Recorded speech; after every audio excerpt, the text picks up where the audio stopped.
আজ ঐতিহাসিক ৫ আগস্ট। বাংলাদেশে অবশ্য যে জিনিস ঐতিহাসিক না তার সাথেও ঐতিহাসিক লাগানোর প্রবণতা আছে। ছোটবেলায় দেখতাম জনসভা হবে ঐতিহাসিক এই মাঠে, ঐতিহাসিক জনসভা। ব্যক্তির নামে শুধু ঐতিহাসিক বলতে দেখিনি। কিন্তু ৫ আগস্ট সত্যিকার অর্থেই একটা ঐতিহাসিক দিন, বাংলাদেশের জন্য না, পৃথিবীর জন্যই।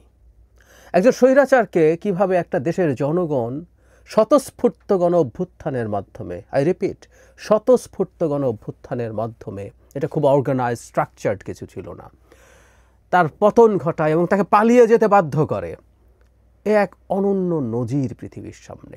এটা পৃথিবীর জন্যই একটা ঐতিহাসিক দিন। শুধু একজন ব্যক্তি বা একটা পরিবার না, একটা দলের মধ্য থেকে নিম্ন পর্যায় পর্যন্ত নেতাকর্মীরা সব পালিয়ে গেছে। সমাজের বিভিন্ন শ্রেণী পেশার মানুষ যারা তাদের সাথে অ্যালাইন্ড ছিল, তাদের দোসর ছিল, তারা পালিয়ে গেছে। এত ম্যাসিভ স্কেলে এই ঘটনা সচরাচর ঘটেনি, পৃথিবীর ইতিহাসেই ঘটেনি। সো ৫ আগস্ট নিয়ে অনেক কিছু করার আছে, অনেক কিছু বলার আছে। সবাই যেটা করছেন, জুলাই আগস্টে দেখছি স্মৃতিচারণ করছেন। স্মৃতিচারণ আমি আরেক দিন করব, ভবিষ্যতের কোনো ৫ আগস্টে, আরও সময় বয়ে যাক। তারপর একটা কাজ একটু আজকে করতে চাই, সেটা হলো মানে প্রত্যাশার প্রাপ্তির হিসাব মেলানো। ইনফ্যাক্ট জুলাই আসার সাথে সাথেই এই প্রবণতা শুরু হয়েছে। টিভিতে যখনই টক শোতে যাই তখনই এই প্রশ্ন, এই পুরো জুলাই মাস ধরে শুনেছি, এখন আগস্ট এসছে, একই প্রশ্ন চলেছে। আমাকে যদি কেউ জিজ্ঞেস করে বর্তমানে ১ বছর, ঠিক ১ বছর পূর্ণ হলো শেখ হাসিনার পালিয়ে যাওয়ার, পতনের, আমি কিভাবে দেখছি, আমার প্রাপ্তি কেমন মনে হয়, আমরা কি হতাশ হব না আমরা আশাবাদী হব? আমার টেকটা এই প্রসঙ্গে বলি। যখনই আমাকে এই প্রশ্ন করা হয় তখন আমি একটা কথা বলি, আসলে আমরা হতাশ হব কি হব না, এটা ডিপেন্ড করবে আমরা আসলে কি প্রত্যাশা করেছিলাম তার উপরে।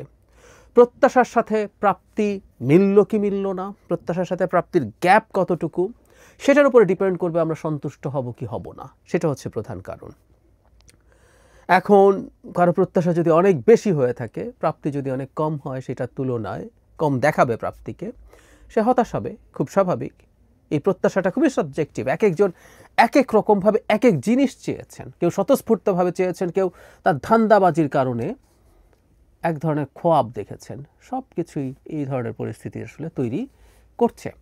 এখন কী কী চেয়েছি আমরা, কী কী পাইনি, সেই আলাপটা আগে করি। একটা কথা শুরুতে বলে নেওয়া ভালো, সম্ভবত আমরা কেউই শতভাগ সন্তুষ্ট নই বাংলাদেশ যেই জায়গায় ১ বছর পরে এসে দাঁড়িয়েছে। এটা নিয়ে সম্ভবত কোনো দ্বিমত নেই।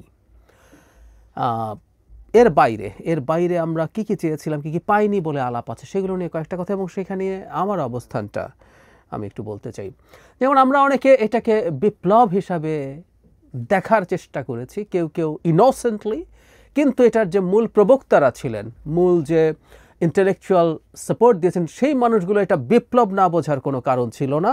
সেই মানুষগুলো বেশিরভাগই মতলববাজির কারণে এটাকে বিপ্লব হিসাবে পরিণত করার চেষ্টা করেছেন, এবং এই তত্ত্ব দিয়ে এটা ছড়িয়ে দেওয়ার চেষ্টা করেছিলেন কিছু মানুষের মধ্যে।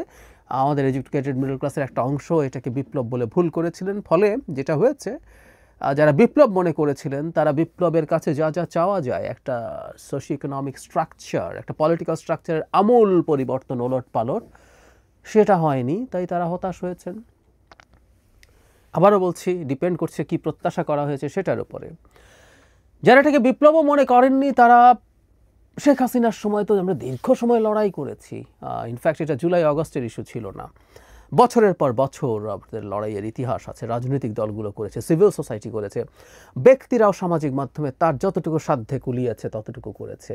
এবং জুলাই আগস্টে যখন এই অকল্পনীয় পরিমাণ মূল্য দিতে হলো, তখন খুব স্বাভাবিকভাবে অনেকেই অনেক কিছু ভেবেছেন যে পরদিন থেকে আমাদের পলিটিক্যাল পরিস্থিতি অসাধারণ হয়ে যাবে। আমরা মানুষরা নিজেদের মধ্যে যে সলিডারিটি শেখ হাসিনার সময় ছিল সেটা থেকে যাবে, এবং আমরা নতুনভাবে, একদম নতুনভাবে চমৎকার একটা গণতান্ত্রিক সমাজ গড়ার দিকে খুব দ্রুত এগিয়ে যাব।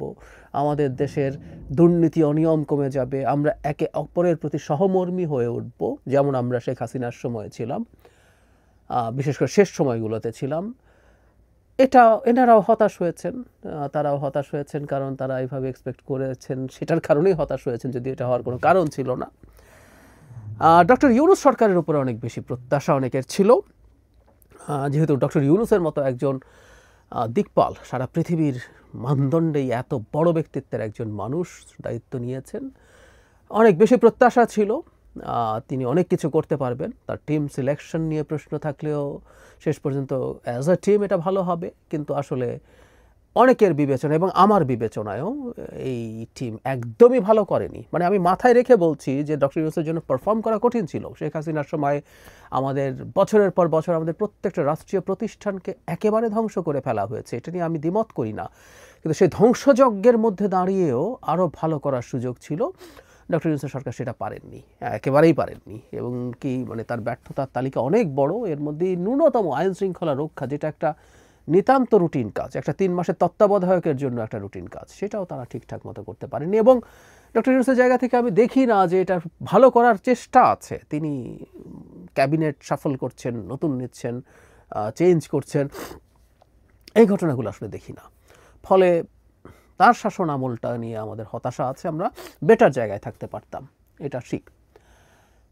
এর মধ্যেও আসলে একটা বড় দায়ও তার আছে যে এই সরকারটা সেই অর্থে নিউট্রাল না। এই সরকারের 2 জন ছাত্র উপদেষ্টা থাকা নিউট্রালিটি নষ্ট করেছে বলে আমি মনে করি। তাদেরকে জনগণ এই ছাত্রদের দলের সাথে অ্যালাইন মনে করে, এবং যারা খোঁজ খবর রাখে তারা জানেন এই 2 জন অ্যালাইন। এমনকি জনাব নাহিদ ইসলাম যখন উপদেষ্টা ছিলেন তখনও তিনি আসলে এনসিপি হওয়ার আগে নাগরিক কমিটি এবং বৈষম্য বিরোধী ছাত্র আন্দোলনের সাথে খুবই কানেক্টেড ছিলেন।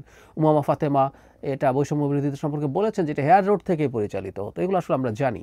সো এই সরকারের নিরপেক্ষতা প্রশ্নবিদ্ধ হয়েছে। প্রধান উপদেষ্টার যে এনসিপির প্রতি বায়াস আছে সেটা দেখা গেছে।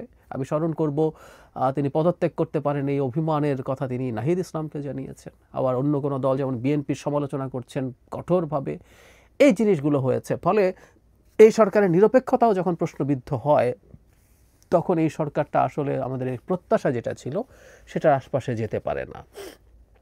আমরা রাজনৈতিক দলগুলোর উপরে অনেক প্রত্যাশা করেছিলাম।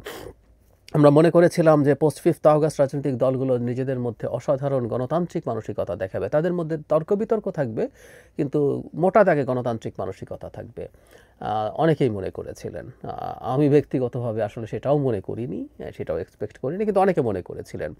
আবার অনেকে এমনও মনে করেছেন যে আমরা একেবারে সব কিছুতেই একমত হয়ে যাব, যেহেতু আমরা শেখ হাসিনার বিরুদ্ধে একমত ছিলাম। এটা হয় না আসলে। শেখ হাসিনার পতনের জন্য আমাদের যে চাওয়াটা ছিল, এর পরবর্তীতে প্রত্যেকটা দল তার নিজস্ব এজেন্ডা আছে, নিজস্ব পরিকল্পনা আছে, তাই তাদের মধ্যে মতপার্থক্য দ্বিমত এগুলো থাকতেই হবে, থাকারই কথা ছিল।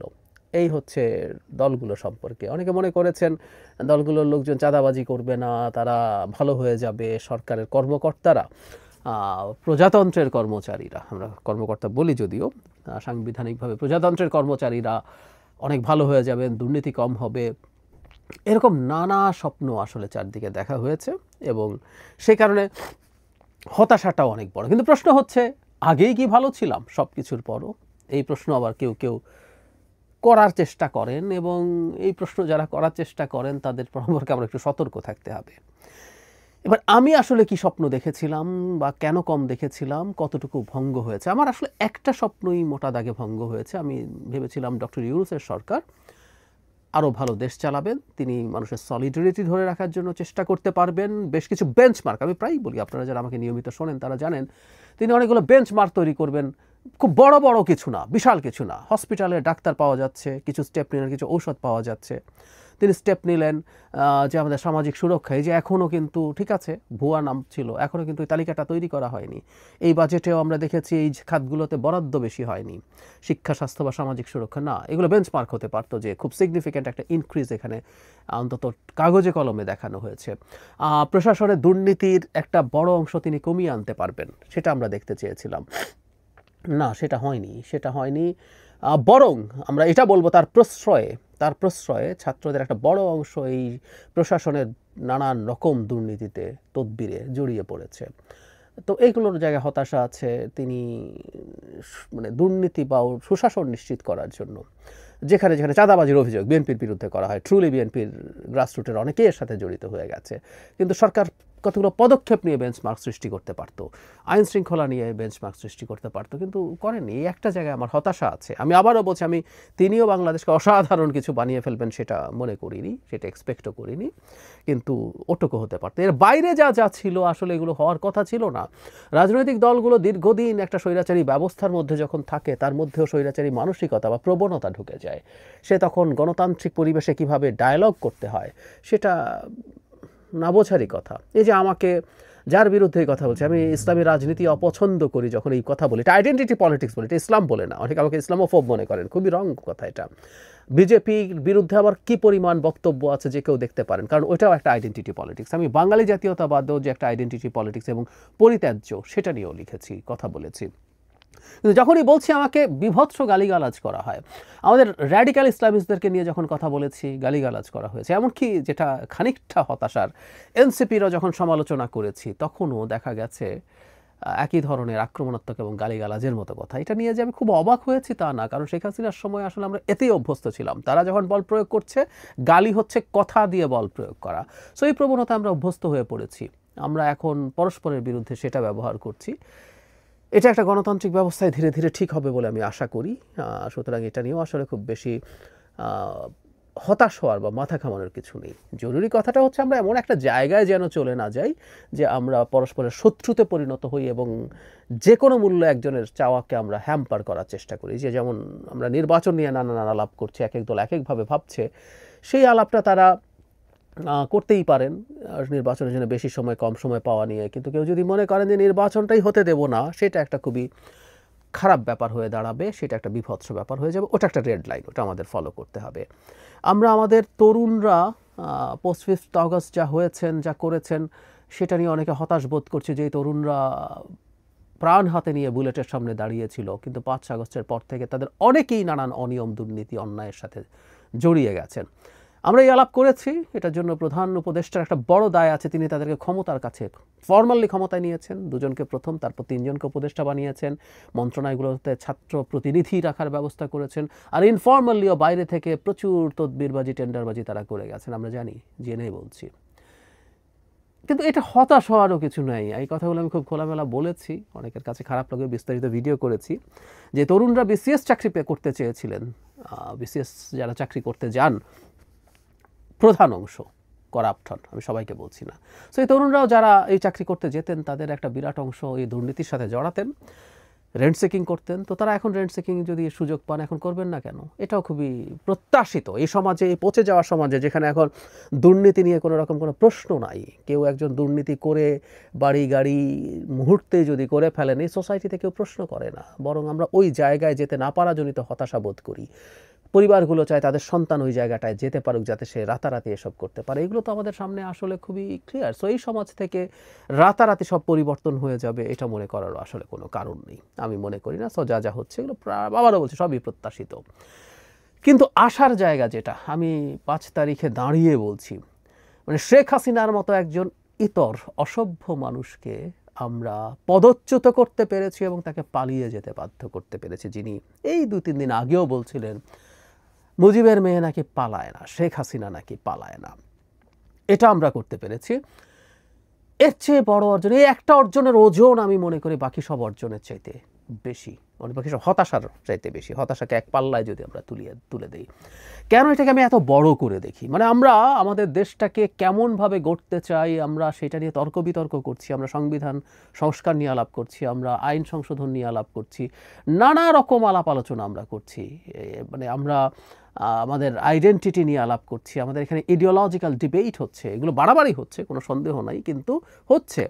এই যে হচ্ছে, আমরা একে অপরকে নাকচ করছি, একে অপরকে গালি দিচ্ছি, কতল করার, খুন করে ফেলার কথা বলছি, নানান কিছুও বলছি, এগুলো কোনোটাই গণতান্ত্রিক ইস্যু না। কিন্তু এই যে আমরা আলাপ আলোচনার মধ্যে ঢুকলাম, এটার প্রধান কারণ আমরা শেখ হাসিনাকে সরাতে পেরেছি।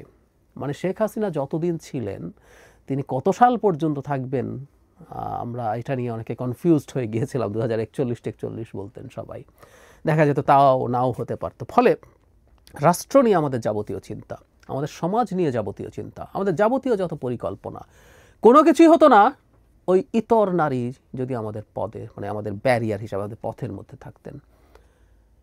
তাকে আমরা পতন ঘটাতে পেরেছি। এই কারণে আমি বলি, এই একটা জিনিস আমাদের যাবতীয় হতাশাকে সরিয়ে ফেলার জন্য, হতাশাকে গুঁড়িয়ে দেওয়ার জন্য, সবার হতাশাকে ছাপিয়ে যাওয়ার জন্য যথেষ্টের বেশি এখন আমরা আমাদের স্টেট নিয়ে কাজ করতে পারছি, করব।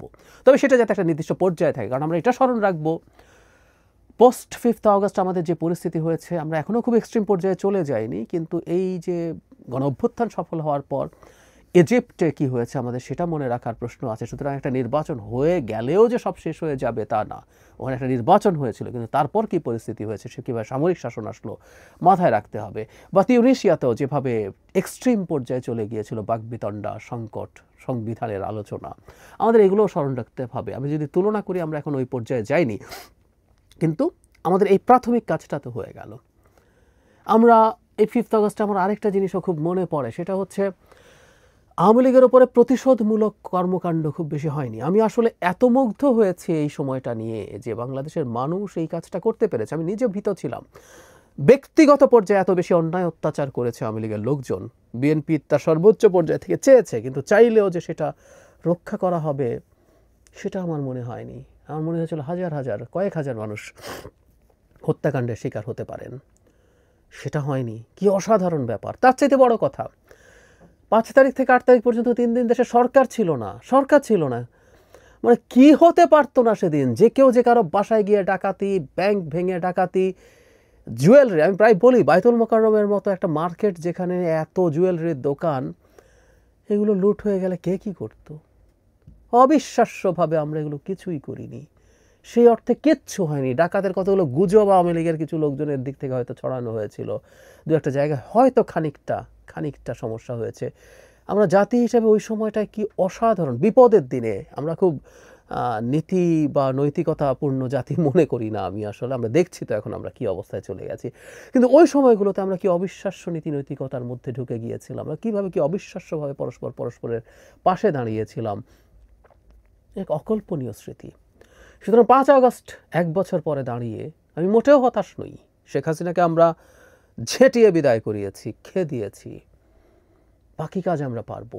আমাদের একটু ধৈর্য ধরতে হবে, এবং এই ধৈর্যটা আমরা যাতে ঠিকঠাক মতো ধরতে পারি। আমরা এখন পর্যন্ত একটা গণতান্ত্রিক উত্তরণের পথে এগিয়ে যাচ্ছি, একটা নির্বাচনের দিকে এগিয়ে যাচ্ছি। নানা রকম গুজব নানানজন ছড়ানোর চেষ্টা করবে, সেই নির্বাচনটা হয় এবং নির্বাচনের পরে যে সরকারটা হবে তার সমালোচনা হবে, তার বিরুদ্ধে আন্দোলন হবে, কিন্তু সেই সরকারটা একটা নির্বাচিত সরকার এবং তার 5 বছর থাকার অধিকার আছে। যে কোনো নির্বাচিত সরকারের, গ্রহণযোগ্য নির্বাচনের দ্বারা নির্বাচিত সরকারের 5 বছর ক্ষমতায় থাকার অধিকার আছে। এই বাস্তবতা মেনে যদি আমরা আমাদের ভবিষ্যৎ, যারা বিরোধী দলেও থাকবেন তাদের কর্মপরিকল্পনা ঠিক করেন, পরের নির্বাচনে তারা চেষ্টা করবেন তাদের ট্র্যাকশন পাওয়ার জন্য, এমনকি ক্ষমতায় যাওয়ার জন্য, এই প্রসেসটা যদি কেউ মাথায় নিতে পারি, আমি বিশ্বাস করি আমরা সুন্দর দিকে এগিয়ে যাব। সো আমি যেহেতু অনেক বেশি প্রত্যাশা করিনি, অনেক বেশি স্বপ্ন দেখিনি, এই যে এটা হয়ে যাবে সেটা হয়ে যাবে, এত কিছু যেহেতু ভাবিনি, শুধুমাত্র ডক্টর ইউনূসের ক্ষেত্রে প্রত্যাশার খানিকটা খটকা আছে, সেটা মেলেনি। এর বাইরে আসলে আর যা হচ্ছে এগুলো আমার কাছে খুবই প্রত্যাশিত বিষয় বলে মনে হয়। অর্থাৎ আমি প্রত্যাশাই যেহেতু করিনি, আমার প্রত্যাশা পূরণ না হওয়া জনিত মন খারাপ বা খারাপ লাগা অনেক কম।